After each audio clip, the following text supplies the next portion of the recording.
fall. It's fall. Fuck it. It's fall. Listen. There's only so much I can explain.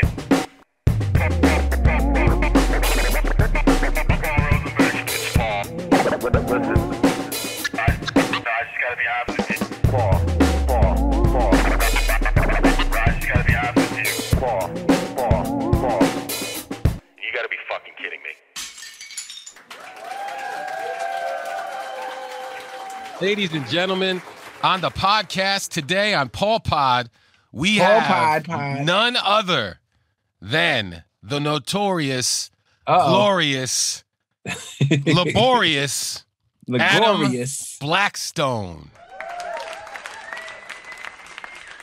Adam Blackstone is, one of the unsung heroes in Eminem's career, in the sense that a lot of people, don't necessarily know you by face or name, but they've seen you and they're familiar with you, but they might not know, what your name is or exactly what you do. I mean, obviously they see you on stage playing an instrument, and obviously they know somebody's responsible for the sounds coming out of the speaker and the band that's playing along with M when he performs, but what they don't know is that man is you. So, Adam Blackstone, official title is music director, but I will go on the record here and say one of the most important people in Eminem's career, specifically in the modern era, because we're talking about Curtain Call 2, which is the greatest hits compilation of songs from the album Relapse forward. And that's exactly where you start. That's where I started, for sure. Right. For sure. So going back in history, doing my research, talking about and thinking about what we're going to talk about today, I thought about where did we start working with you and why, right? So we know where, but I'm going to get to the why now. Do you remember the Kanye West Glow in the Dark tour? Do I? Yes. Oh, yes. I would. That's one I would never forget. It prepared me for adult music life. Right. So that's my first experience with you, right? Okay. And I was in the audience in Madison Square Garden, and I was watching the show, and I was particularly struck by the fact that there was a band.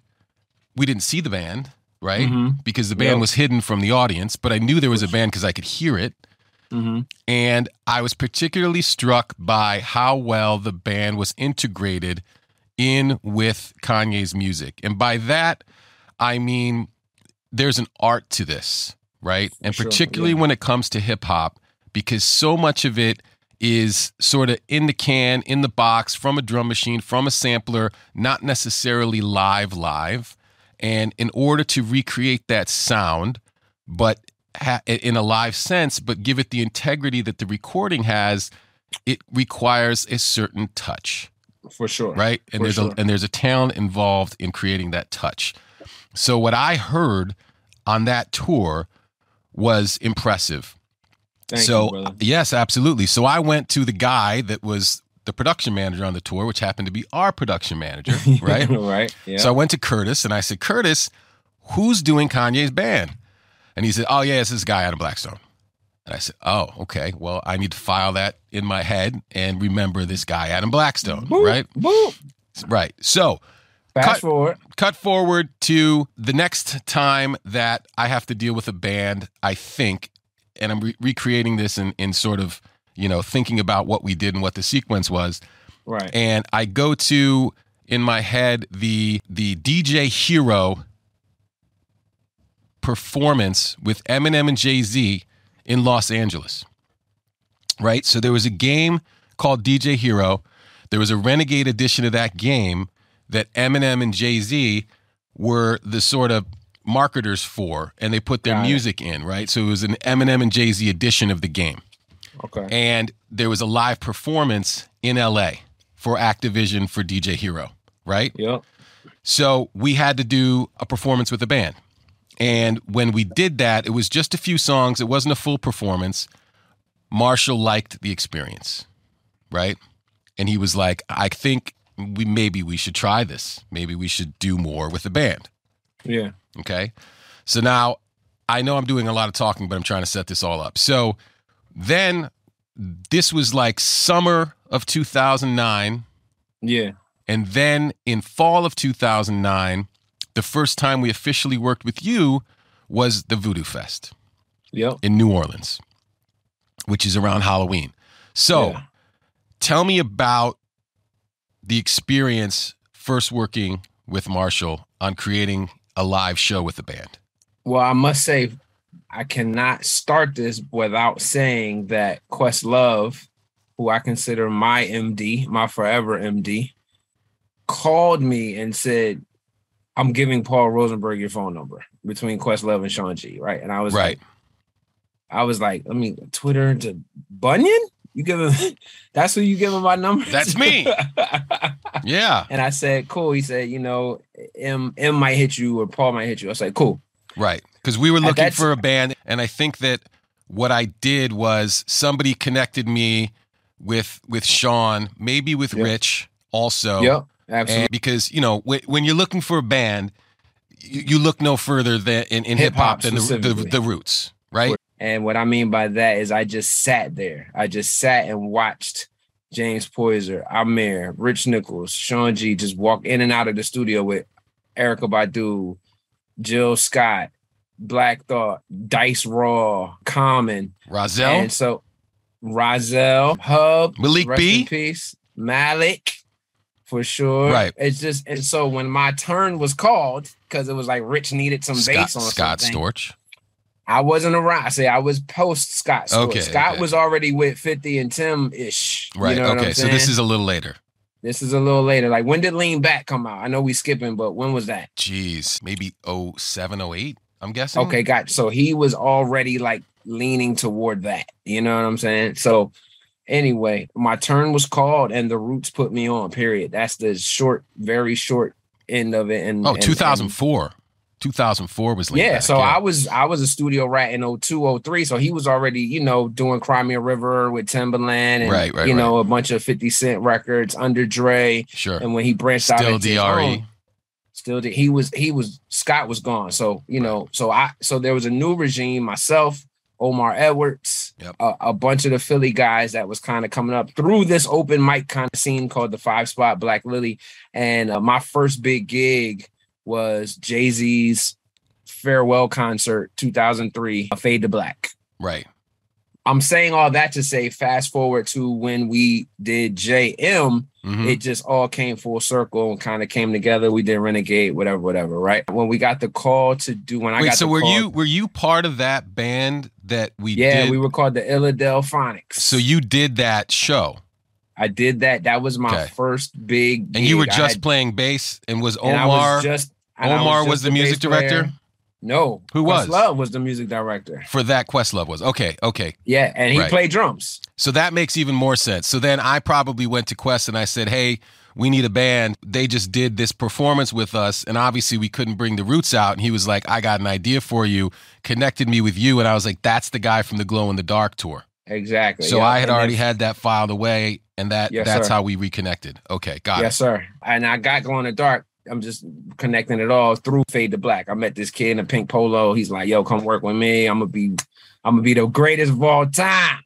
Yeah. Well, listen, that was definitely a fortuitous meeting, and you really crushed it with that. So let's get into that, because we had done a live performance with the Roots prior to that. We did Lose Yourself at the Grammys.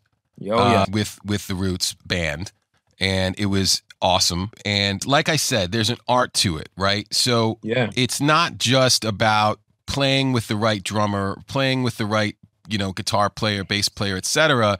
You have to really, really understand hip hop. There's a synergy in the hip hop and the live aspect, because at the end of the day, we are trying to recreate the feeling that the MC got when he heard that beat. Right. You know what I'm saying? I'm not trying to replace it. If anything, I'm enhancing it for the live experience, but I'm also never trying to take away from the feeling that, you know, whoever I'm working with, in this case, Marshall Mathers, got when he heard that beat, what inspired him. And so I want to always have the integrity to remain true to the track. Now, when it calls for it and it's like, hey, we're going to add 8 bars here for an outro, or we need a transition. You know, one of the things I've built my career on is having these seamless shows. I really hate dead space, and I'm really excited that when we met, you all did too. Yeah. You know, I look at my shows as a movie. I'm scoring it from top to bottom. You know what I mean? We're telling a story, sometimes chronologically, sometimes lyrically, sometimes, a lot of times musically. Right. You know what I'm saying? And so even, Paul, you know, I'll sit down with you, and when N comes in, I'll say, hey, you know, I moved this around because this key or this tempo goes better with this, and it's a more seamless transition. Yeah. Or let's put this here because the intro to this is going to give him a breather. Yep. Well, that's another part to it, right? So there's the sonics, and the way that you recreate it, but then there's a whole nother art to it that you are masterful at, if you don't mind me saying. That is creating this sort of transitions, right? Yeah. The sequence of the songs and the set list, right? Set list is everything. Set list is so important. So everything. So the first thing when you're creating the sound, right, and you want to get it to sound like the record, but what I say and how I describe it is it makes these records 3-dimensional, right? It takes this sort of flat stereo sound that you're used to hearing, and when you go to a concert, it gives you a 3D image of that song, if done right. Oh yeah. And I think that you do it more than right. And I'm not going to tell the audience or anybody what the tricks are. I know some of them now because I've learned them from you. But but there's an art to that. And then on top of that, right, you've got to make sure that the songs interlace with one another and connect with one another. Yeah. And I think, you know, we haven't talked about this a lot, but knowing some of your background, I think this is where your church background comes into play, right? Yeah. To an extent. And tell me how you think that is the case, because when I hear some of it, it seems like not church in the sense that it sounds like that kind of music, but that kind of feeling, right? I was just about to say, so, you know, at times, church musician or church, you know, the analogy of it can seem like a little bit stale, but in what you're talking about, for sure, it's the spirit, it's the soul, it's the soul. Absolutely. In the music, it's to stay in the spirit or to stay on a high. And how we do that, and how I've learned to do that, is by seamlessly going from song to song, so that feeling that you got as a listener, as an audience member, when we transition to your next favorite song, it goes right into it, and then you just keeps elevating. You know what I mean? And, yes, that energy, the building of the energy, it's and the building elevation of the energy and the spirit and all of it. Yeah. And so when we have a person like Marshall Mathers, who, number one, has the most incredible verses on even some B-side records, right? Yeah. It's easy for me to be like, yo, when we go straight to this verse, I just want you to start rapping right away. Because normally as well, I'm telling a story, tempo-wise, sonically, whatever, but it's like the spirit of where he's coming from, whether it be him, you know, doing the voice changes, or if we're in a song like Stan and it's a more serious thing, and then it's like we're going to also surround that with those same type of moments. And so that's where the church thing could come in, because when you're in the moment in a church atmosphere, you don't just go off and just start playing a shout in church if you're worshiping. It's a chord thing. It's a sonic palette. It's a feeling that you get. And definitely church has helped me and a lot of other people just remain in that moment. You know what I'm saying? So like for me, when I'm looking at our set list, what keeps me in the moment until we want to hit them with a big break, and it's a purposeful break, or it's a purposeful downtime, or it's a purposeful ending to a song, so that you know we just came from this one movement that gave you this spirit for the last 13 minutes. Yeah, and when you're putting the set together, what I've noticed is you're almost creating these blocks, right? And these segments of songs that work together that you can almost interchange in different set lists, right? So there may be a 3 or 4 song set that's connected together that if you decide you know what, maybe we should move this down here, the whole piece can move.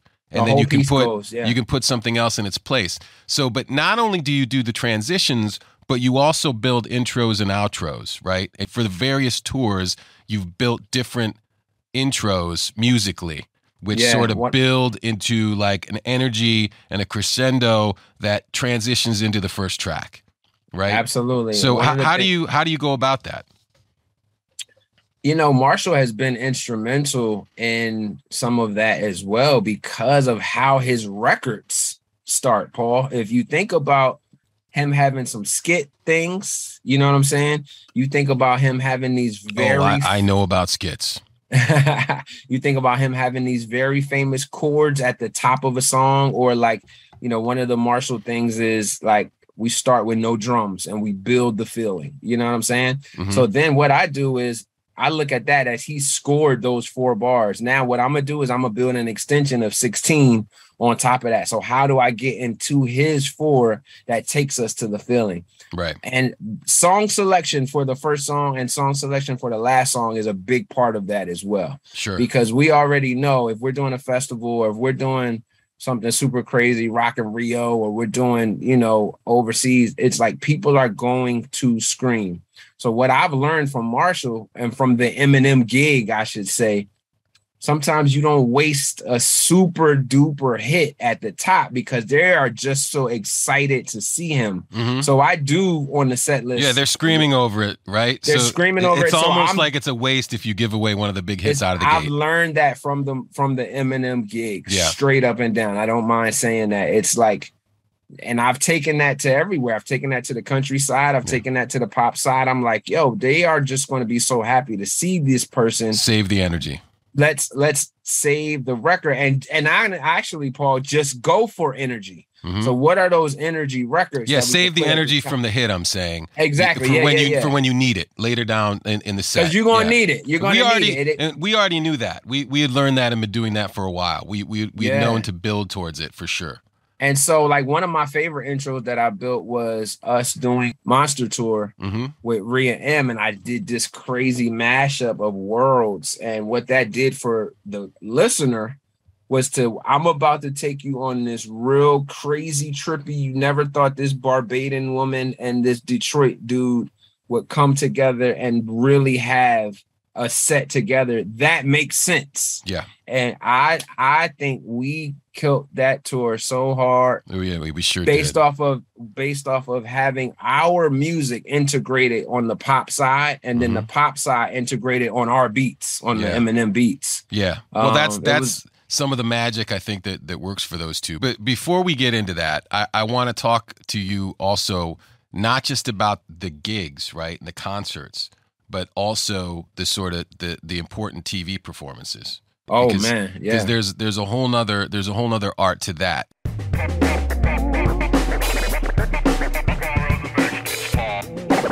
Listen, I just gotta be honest with you. Paul. I just gotta be honest with you. Paul. So now you can dust your shoulder off a little bit. Emmy nominated Adam Blackstone, right?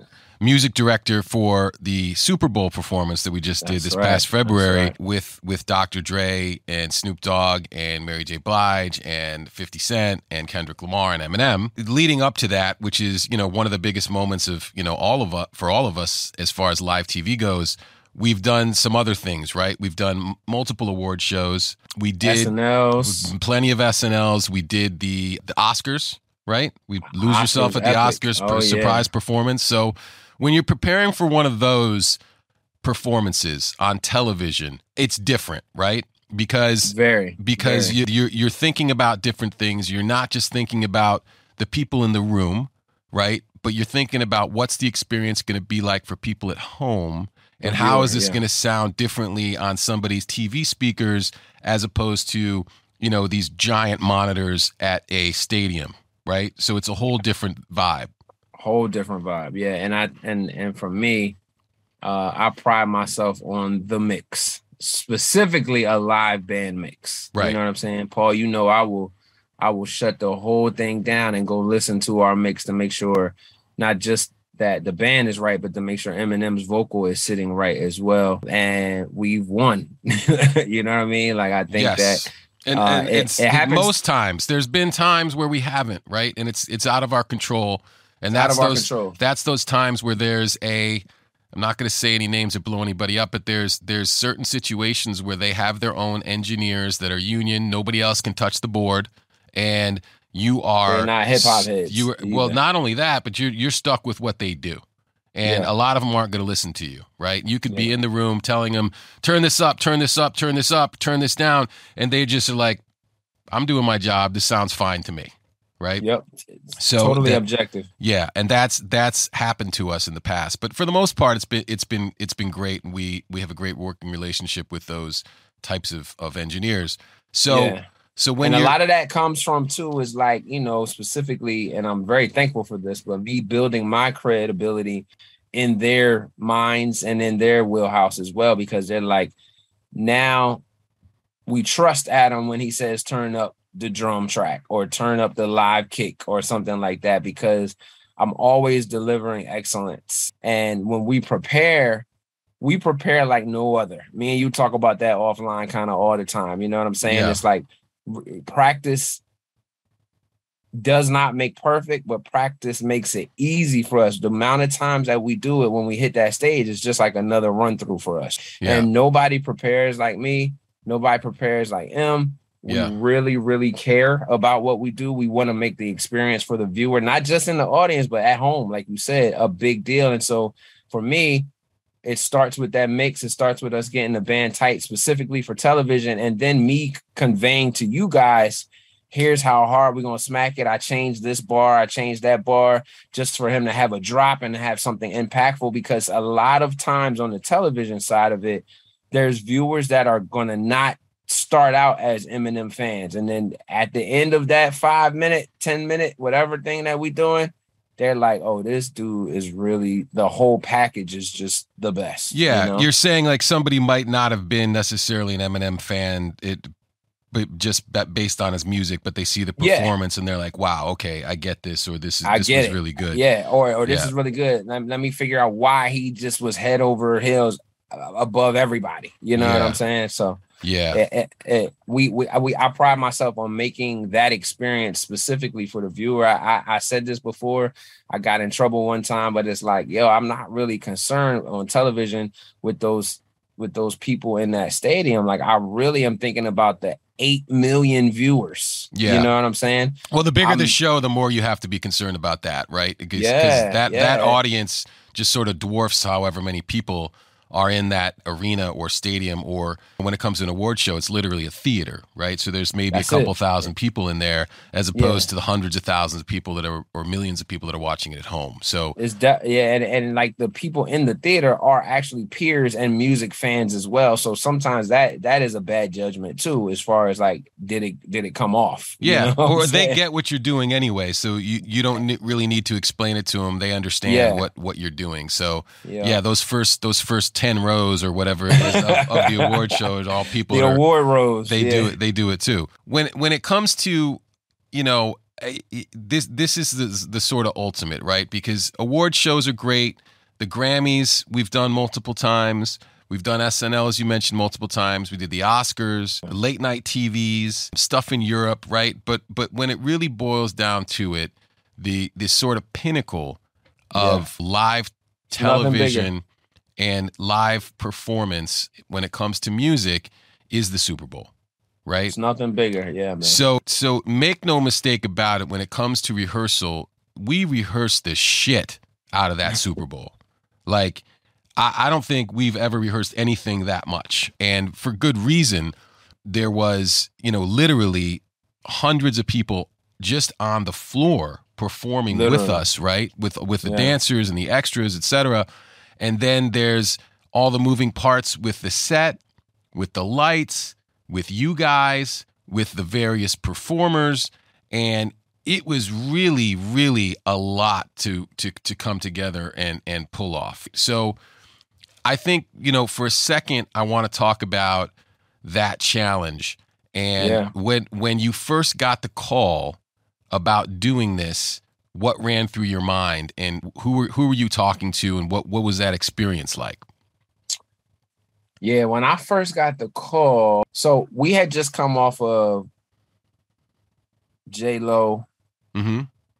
Shakira, right? I was blessed to be the MD of that. And then the next year, Jesse Collins took over, and it was The Weeknd. Mm-hmm. I talked to Jay-Z Mm-hmm. probably March. Right. So Super Bowl's February. I said, I got a genius idea. And this was after the Tampa Super Bowl with The Weeknd. Yes. Okay. I said, I got a genius. I have a genius idea. Mm-hmm. We're in LA next year. Dr. Dre, he said, yo, you late. We working on it. Yeah, Like, they had started talking about it. that about about a year prior, I think. Yeah. They knew that the Super Bowl was coming to LA, and Yep. there was conversations about like this has to be Dre's Super Bowl, and I think that was like a couple years prior. But yeah, and so he had not confirmed until September, though. the year right? before.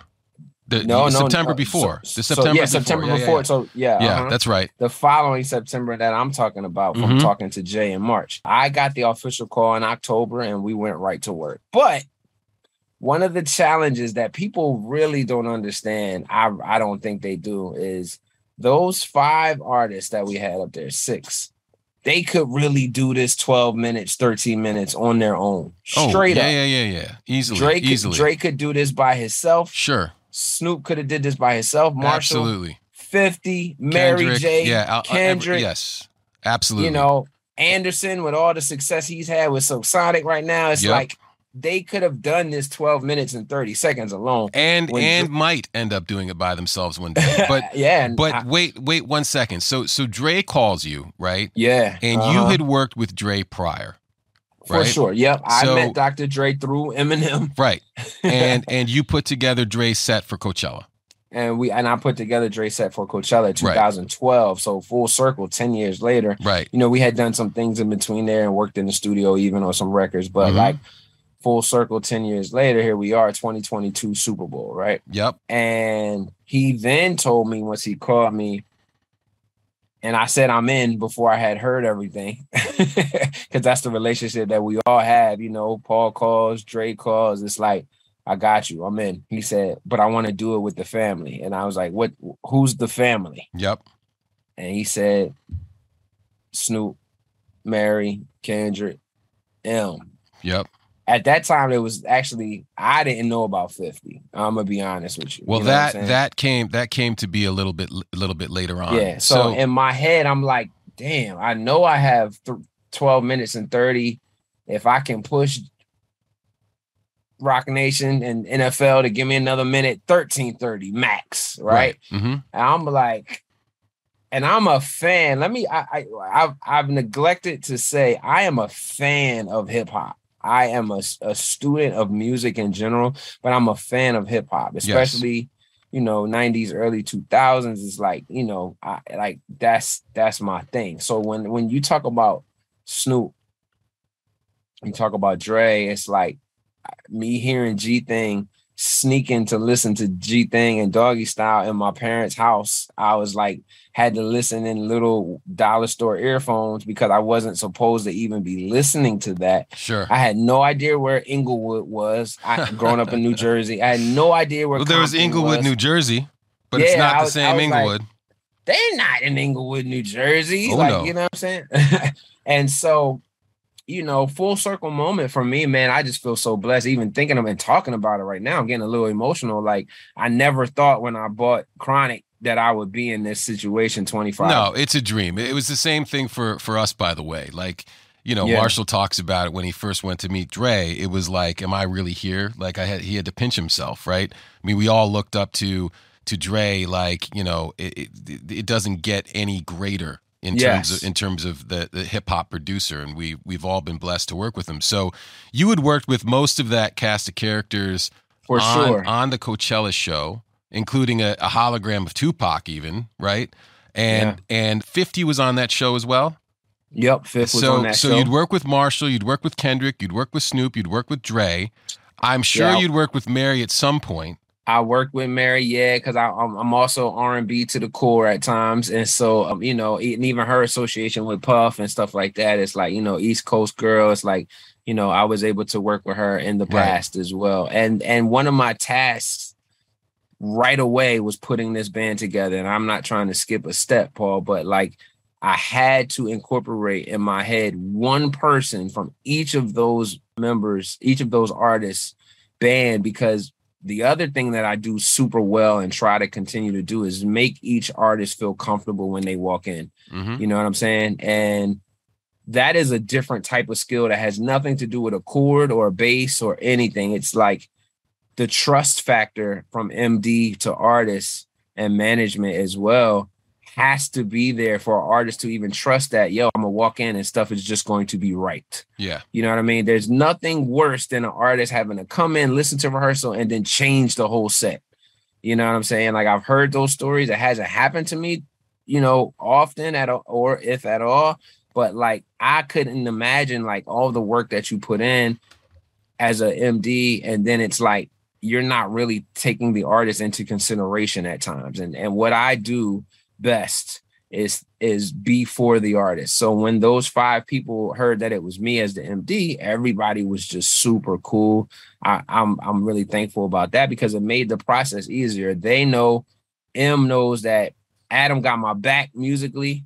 You know what I'm saying? Whatever he decides to possibly do with this music, I'm all with it. And then I have the ability to, because of our relationship, explain to him what the rest of the show is doing to lead into his moment. You know what I mean? Yeah, for sure. So when it comes to that, right, that's a different skill set, as you mentioned, and that's almost like a sort of management skill set, right? Because you're making the artist feel comfortable, and that's part of what, you know, we have to do as managers. So that's a different type of thing. But the experience of doing this job over and over again makes you realize what you need to do in order to have success, right? Absolutely. And each experience is different too. I don't want to take for granted that I was with Dre and M in 2012 for Coachella, so I got it. I don't need to prepare. Like, right. No. You don't want to assume anything with that. No, you never assume. And also you're always striving to be better because the music is evolving, technology is evolving, and then also the gigs are evolving. So it's like, even as great as Coachella was, it ain't the Super Bowl. You know what I'm saying? So it's like, Let's take that approach that this is one of the biggest stages, if not arguably the biggest stage. And how can we be better than what we were before? Right. And so that's always a task that I put on myself.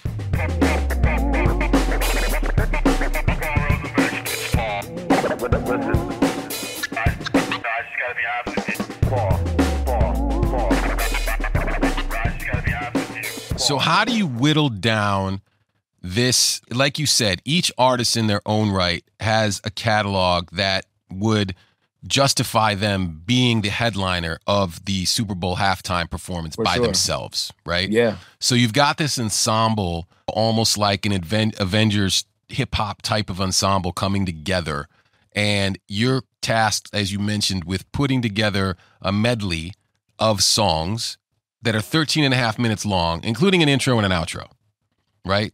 And you've got some of the biggest hits from these guys in modern history, right? Yeah. Each one of them in their own right has some of the hugest songs ever, right? In the Club, Lose Yourself, G-Thing, like the craziest, biggest records ever. So how do you decide what works? Because, you know, even when it comes to Kendrick, there's a bunch of songs you can pick and you've got to pick one, right? So some of it's easy. And I'll be honest, because the Eminem choice was kind of easy, right? It's that kind of environment. It's a stadium record. It's got the rock and roll energy. It's got the feeling. But hold on, before you say that, yeah, I second guessed myself in the beginning on that choice. Let me tell you why. Because once the narrative was going to be Dr. Dre is the curator of everybody, and this is why we're all here, is because of Dre. Yeah, I know what you're gonna say. That ain't a Dre record. He didn't produce it, right? But he's the spawn of Dre, so he did produce it in a sense, not directly, but he produced Eminem for the world. What I'm saying though, I in my head, I then said, how can I immediately directly correlate this to Dre? And what did I do? Tempo matched a couple of things. And I said, nowadays, everybody want to talk, but they got something to say. The transition. The transition. Right. So it's going like back to what we said before. Right. Going back to what it's all stems from the feeling of the transition. Right. I want people to know that Dre spawned Eminem for sure. Yeah. Right. How can I make it so obvious and in your face, but still give you the record that's the Stadium Rock record?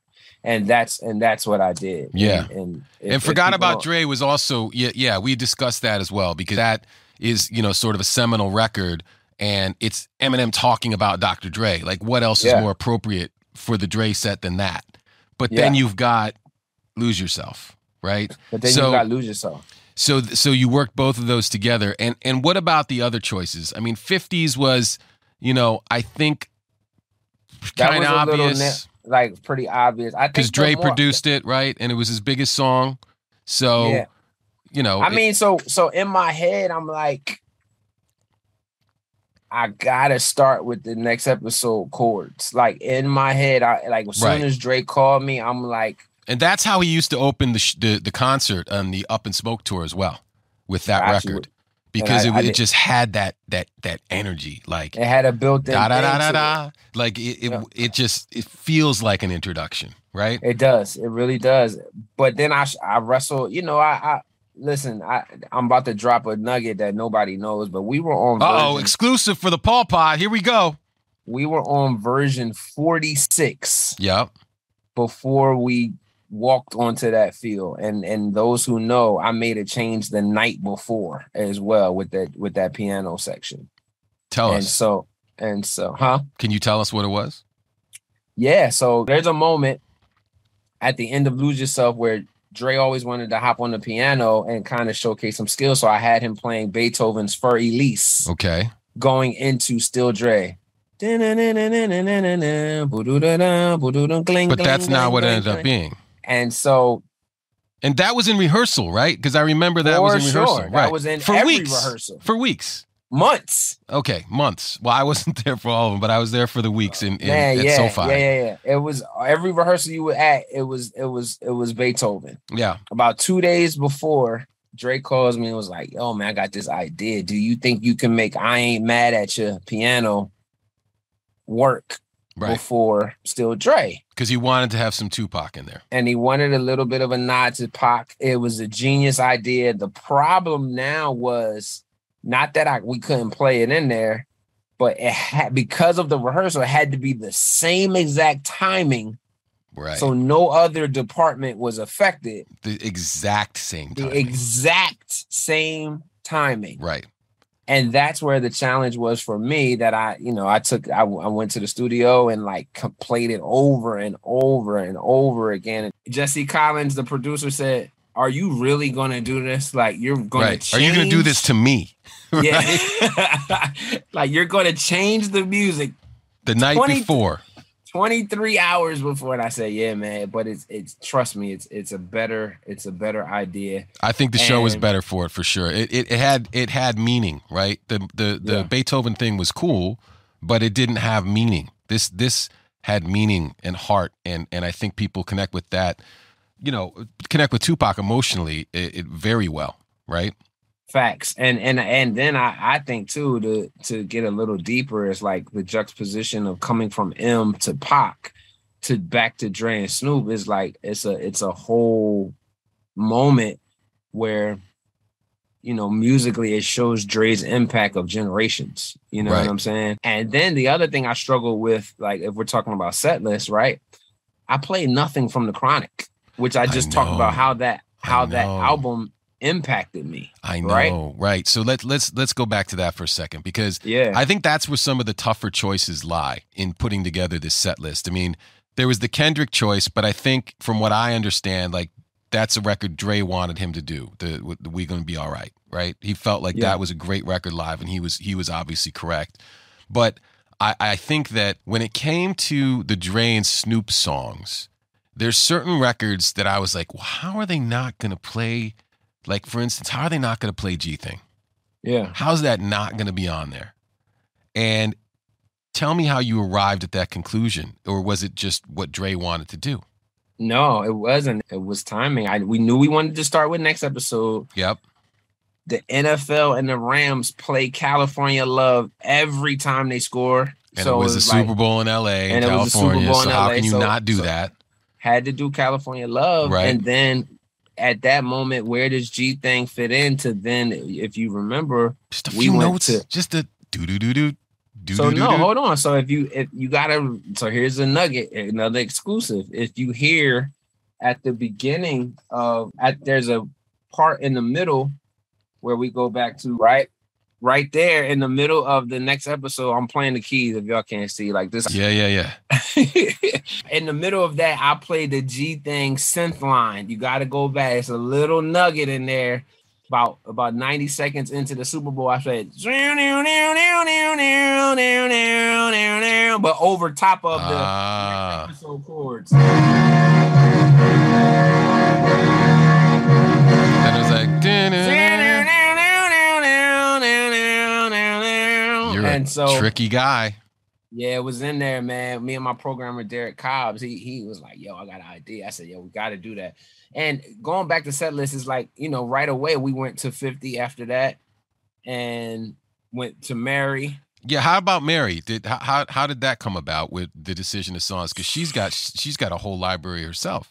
Yeah, she has a whole library, a whole catalog. And so I'm a Mary fan, like I said, and I know live what works with Mary and what works on the record. So, Dr. Dre curating, we knew that it had to be a little bit of family affair, sure, or at least because Dre produced it. Yeah.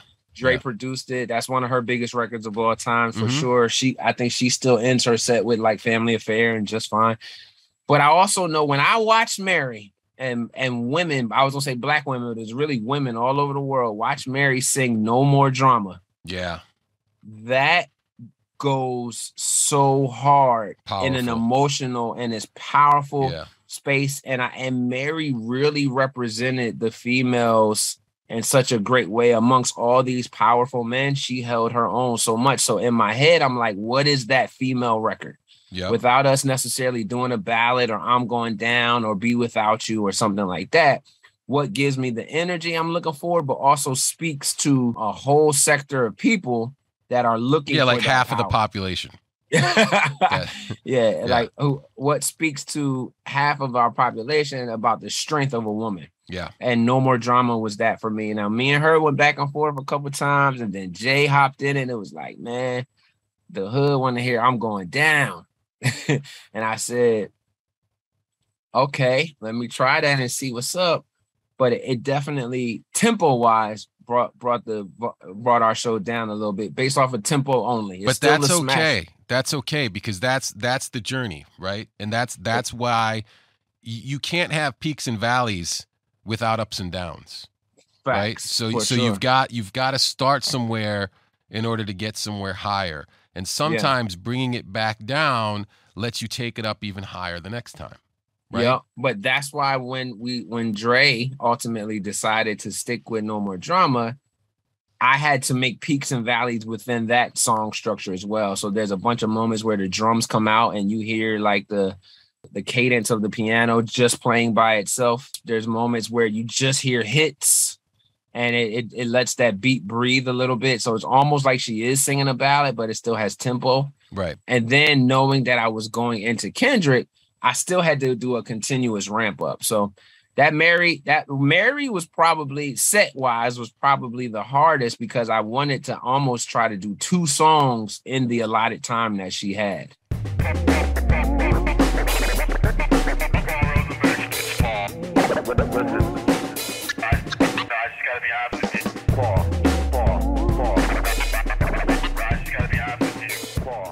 So Family Affair into No More Drama, then we go into Kendrick. But Kendrick, Mad City. It wasn't just, I was just going to say, it wasn't just We Gonna Be All Right. It was the Mad City record, right? Yep, so, it was the Mad City record. And that was a Fatima Robinson plug. Well, explain who Fatima is for those that don't know. Okay, so for those who don't know, the Fatima Robinson is world-renowned choreographer, creative director, producer, and just all around creative. Yeah, and brought on as choreographer / creative producer for this performance as well. And so Yeah. so she's amazing, and she's a one word. You don't need Fatima's last name. You say Fatima and people know what you're talking about in the business, right? She's a one namer. So Fatima, how did she describe that to you, that was the best route to go?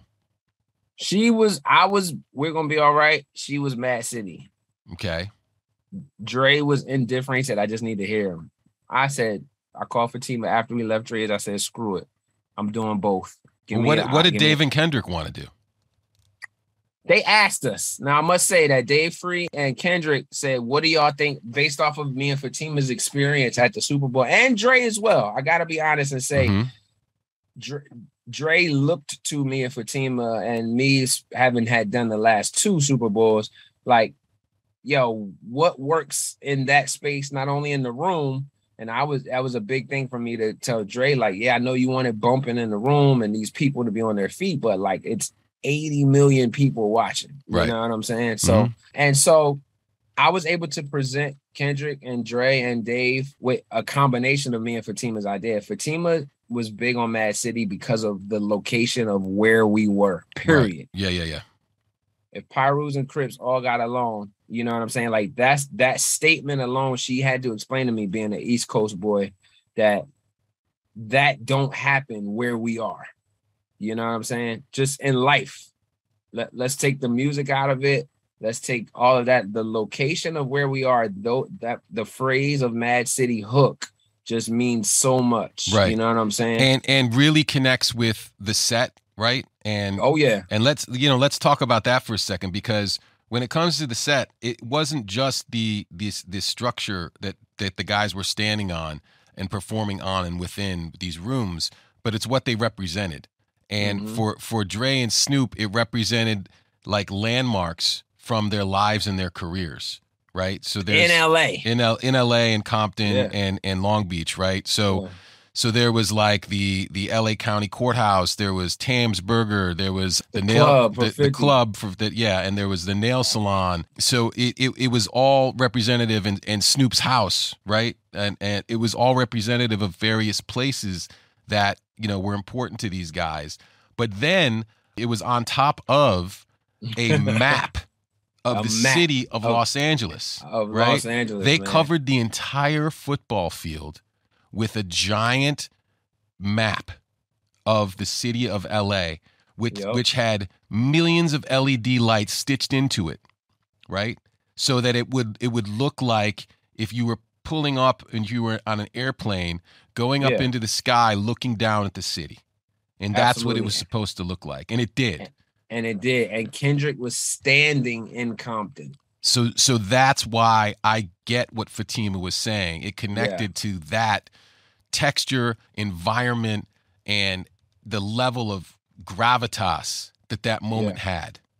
Absolutely. It was a moment. And I felt like we were able to combine those 2 records, get the point across of Mad City, make that statement, but also party a little bit with We Gonna Be All Right. And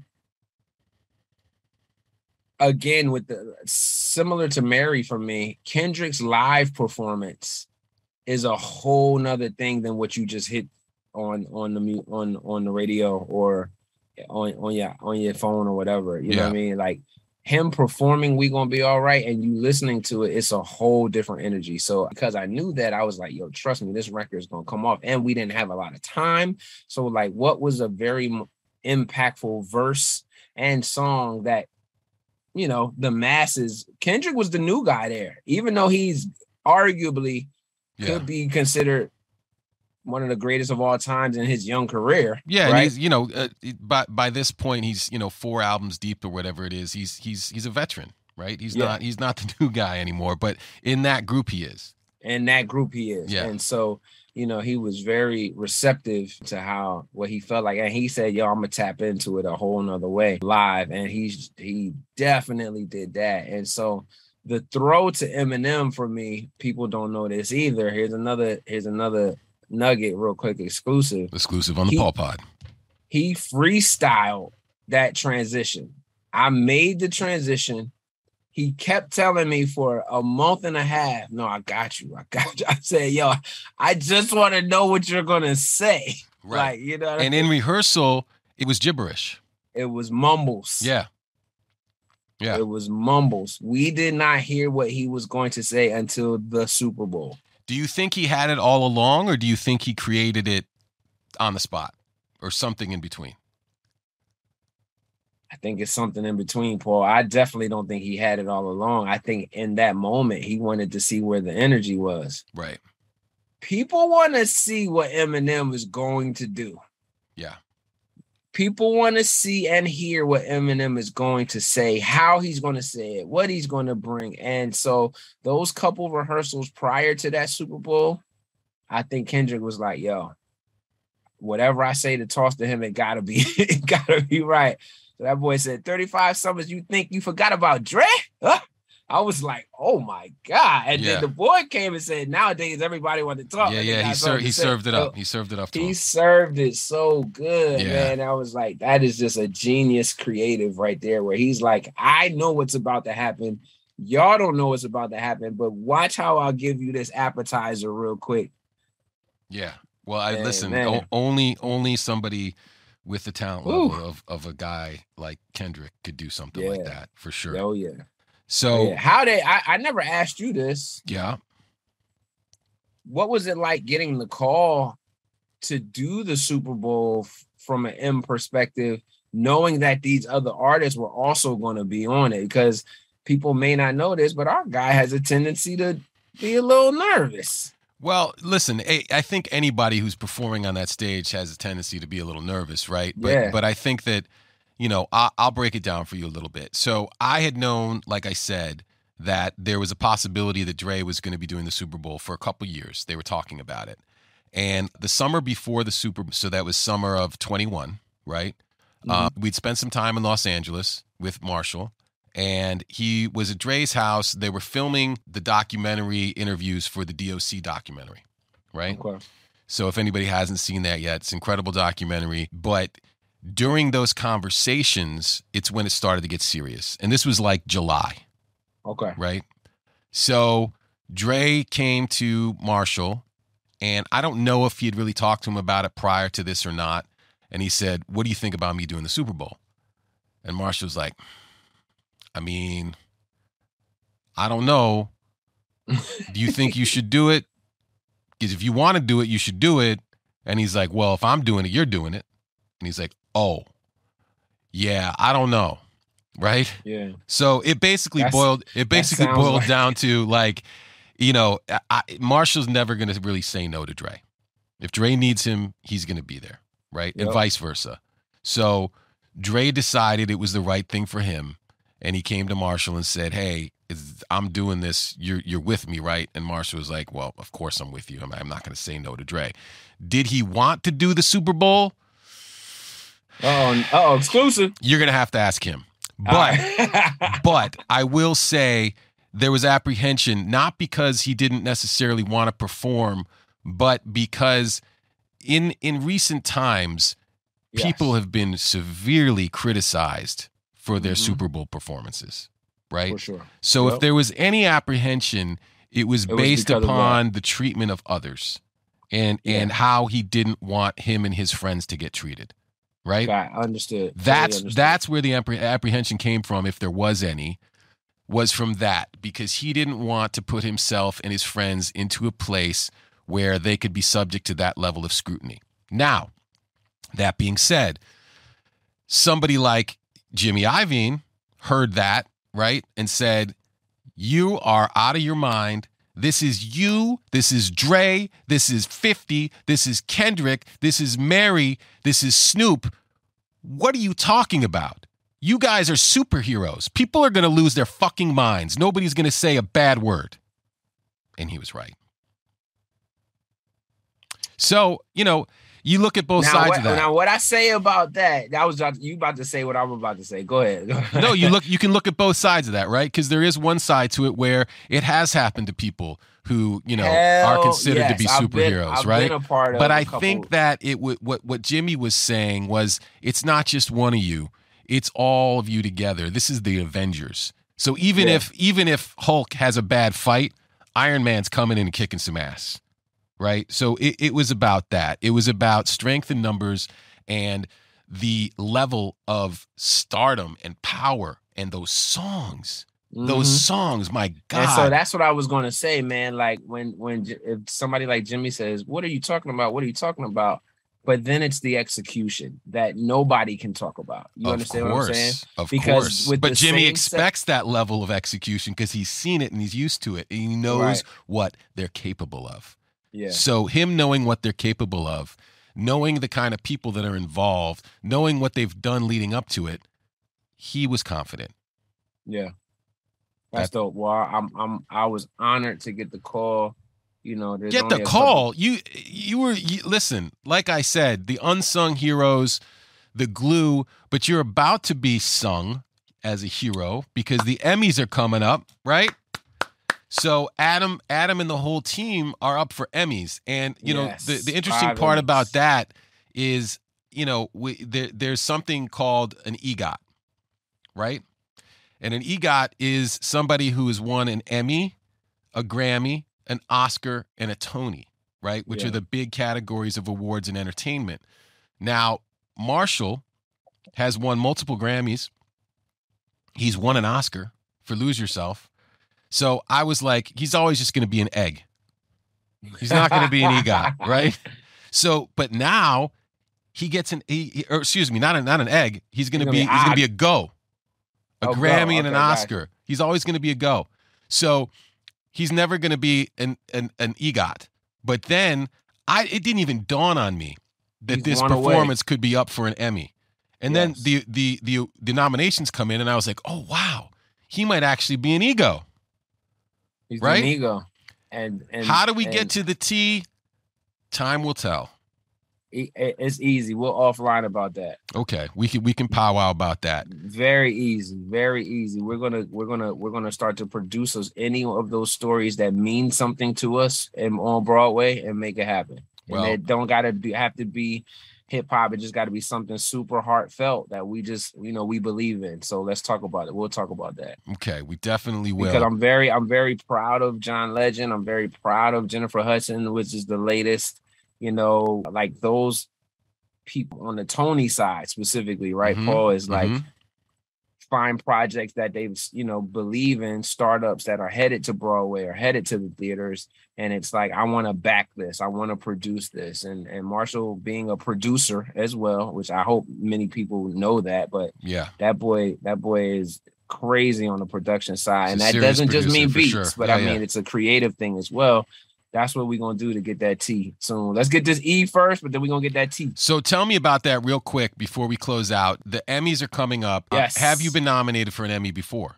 This is my third Emmy nomination. Okay. I am 0 for 2. Okay. I'm feeling real good about this one. I'm trying not to get myself too hyped up. I'm feeling good about it too. It's hard to, I don't even know who the other nominees are. And so I'm going to say. Tony Bennett beat me on my first one, and he's nominated again against me. Uh-oh. So, that's a tough one to go up against. I love Tony Bennett. Tony and Gaga have their thing. The Kennedy Center Honors is another incredible, live series special that happened, especially through COVID. So you think that's your main competitor? Tony Bennett? Yeah, in this instance. And listen, I didn't even tell you the last one is the special of SNL that happened through COVID too. Okay. Yeah, that's a tough one too. That's a tough one too. So I everybody in their own right are all winners. What I will say, and this might not be the right thing to say, but damn it, I'm with Paul, so it's all good. But I don't know that everybody saw those other events. I know you can ours be damn was the most sure viewed. They saw the Super Bowl halftime performance. And that's no shade to anybody. Yep. That's no diss to anybody's show, because I'm sure they're all great. But if we're talking about eyes on our prize, we put our foot in their ass for those 13 minutes. It was a level of greatness, and honestly, it was virtually perfect. It really was. Like I said so good a long time ago, it was so well rehearsed that the execution was virtually flawless. And Yeah. you know, we owe a lot of that to you, my friend. I appreciate you, man. You know I got your back. I got Marshall's back, the whole Shady family. We know. Aftermath. And when we get Marshall back out on the road one day, look for Adam Blackstone. In the meantime, you can check him out in the commercials for Nationwide. Nationwide is on your side. Yeah. So they're the Jill Scott commercials, right? That's and right. there's that's like right. if you look closely, if you blink, you might miss him. You'll see Adam gently stroking his bass guitar, right? That's right. That's right. And that's shout out to Jill Scott as well, man. Yeah, that's more Philly connection. These guys in connection. Philly, I know we've got music in Detroit, but Philly, they have the music in them as well. That's the Motown Philly connection, my friend, and it continues here in 2022 with Adam Blackstone and Eminem on the Paul Pod.